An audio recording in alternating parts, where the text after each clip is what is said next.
trahison laisse un goût de cendre dans la bouche. Ces mêmes cendres qui, autrefois, étaient les rêves que nous partagions.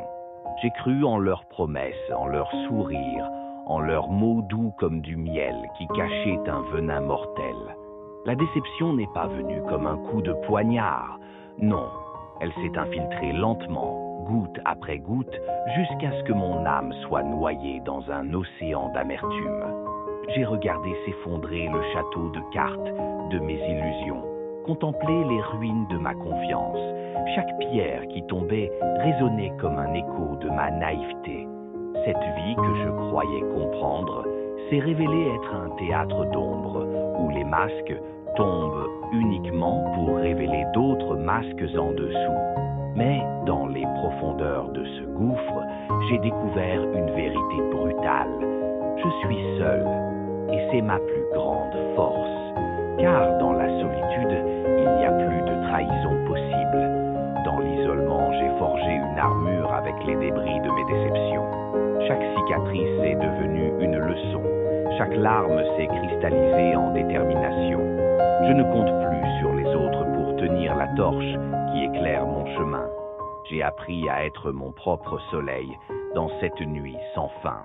La résilience n'est pas un don, c'est une arme que l'on forge dans la fournaise de la souffrance. Chaque échec, chaque trahison, chaque moment de doute devient le combustible qui alimente le feu de ma détermination. Le monde peut bien continuer sa valse de mensonges et de faux semblants. Je trace ma route dans l'obscurité, guidé uniquement par la boussole de ma volonté. Les obstacles ne sont plus des murs qui m'arrêtent, mais des marches que je gravis. La solitude n'est plus une punition, mais une libération. Le combat n'est pas contre les autres, il est contre soi-même, contre cette voix qui murmure l'abandon, contre cette fatigue qui supplie la capitulation. Mais chaque pas en avant est une victoire, chaque jour de survie est un acte de rébellion contre le destin qui voulait me voir brisé. Je ne crois plus aux contes de fées, aux happy endings faciles, aux mains tendues sans arrière-pensée. Mais je crois en la force qui grandit dans mes entrailles, cette rage froide qui me pousse toujours plus loin. Le but n'est plus un point lumineux à l'horizon, c'est une certitude gravée dans mes os. La vie m'a appris sa leçon la plus cruelle. Personne ne viendra me sauver. Alors, je suis devenu mon propre sauveur, mon propre guide, mon propre guerrier. Dans ce combat solitaire, ma plus grande victoire n'est pas d'atteindre le but, c'est de continuer à avancer, quand tout me dit de renoncer. Les cendres de mes anciennes croyances fertilisent maintenant le sol où je plante les graines de mon futur. Un futur que je construis pierre par pierre, jour après jour, dans le silence de ma détermination.